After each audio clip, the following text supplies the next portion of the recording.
ಯಾಕಂದ್ರೆ ಬೆಳಗಾವಿ ಜಿಲ್ಲೆಯಲ್ಲಿ ಇವತ್ತು ಬೆಳಗಾವಿ ಹಾಲು ಒಕ್ಕೂಟ ಆಗಿರ್ಬೋದು ಅಥವಾ ಇನ್ನೂರು ಸಂಘ ಸಂಸ್ಥೆಗಳಾಗಿರ್ಬೋದು ಎಲ್ಲನೂ ಹೆಚ್ಚು ಕಡಿಮೆ ಜಾರಕಿಹೊಳಿಯವರ ಒಂದು ನಿರ್ದೇಶನದ ನೆಲೆಗಟ್ಟಿನಲ್ಲೇ ನಡೆಯುವುದರಿಂದಾಗಿ ಸಹಜವಾಗಿ ಹಿಡಿತ ಹೆಚ್ಚಾಗ್ತದೆ ಅನ್ನೋದು ಇಲ್ಲೇ ಕಂಡುಬರುವ ವಿಷಯ ಆಗಿದೆ.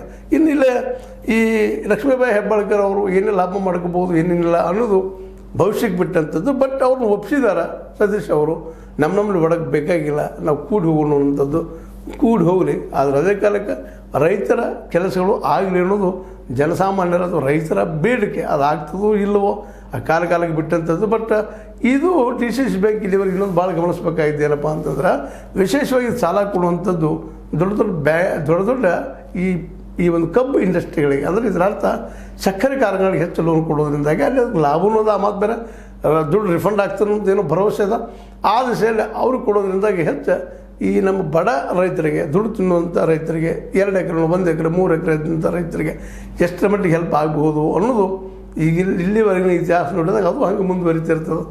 ಸಹಜವಾಗಿ ಬಡ ರೈತದಿಂದ ಸಾಲ ತೊಗೊಳ್ತಾನೆ, 1 ವರ್ಷ ಇಟ್ಕೊಳ್ತಾನೆ, ಅದು ಬಡ್ಡಿ ರಹಿತ ಇದ್ದು ಕೆಲವು ಮಂದಿ ಸಿಗ್ತದೆ. ಅದು ಏನು ಈ ಜನ ಕಂಟ್ರೋಲ್ ಮಾಡ್ತಿರ್ತಾರೆ, ಅವ್ರಿಗೆ ಬೇಕಾದಂಗೆ ಇರಬೇಕು ಅವ್ರ ರೈತರು. ಅವ್ರು ವಿರೋಧ ಇದ್ದರೆ ಅವ್ರಿಗೆ ಸಾಲ ಸಿಗೋದು ಭಾಳ ಕಷ್ಟ ಅದ. ಆ ಮಾತು ಗೊತ್ತಿದ್ದು ಮಾತದ ಎಲ್ಲರಿಗೂ. ಅದಕ್ಕಾಗಿ ಇವತ್ತೆಲ್ಲರೂ ಈ ಒಂದು ದಿಶೆಯಲ್ಲಿ ನಮ್ಮದು ನಡೀಲಿಪ್ಪ ಅನ್ನೋಂಥ ಹಂತಕ್ಕೆ ಬಂದಿದ್ದಾರೆ. ಆದರೆ ಒಂದೇ 1-2 ಕುಟುಂಬದ ಕೈಲಿ ಹೋಯ್ತಪ್ಪ ಅಂದ್ರೆ ಒಂದು ಸ್ವಲ್ಪ ತೊಂದರೆ ಆಗ್ಬೋದು ಅಂತ ಒಂದು ಮಾತು. ಬಟ್ ಆಗ್ತದೆ, ನಾವು ಅಲ್ಲಿಗೆ ಆಗೋದಿಲ್ಲ. ಯಾಕೆ ಒಳ್ಳೆ ಕೆಲಸ ಆಗ್ಬೋದು, ಇದುವರೆಗೆ ಒಂದಿಷ್ಟು ಇಲ್ಲೇ ಒಳ್ಳೆ ಕೆಲಸಗಳು ಆಗಿದ್ದಾವೆ, ಇಲ್ಲಂತಲ್ಲ. ಅದು ಇನ್ನೂ ಆಗಬೇಕಾಗಿದ್ದು ಭಾಳಷ್ಟಿತ್ತು. ಆ ದಿಶೆಯಲ್ಲಿ BDCC ಬ್ಯಾಂಕ್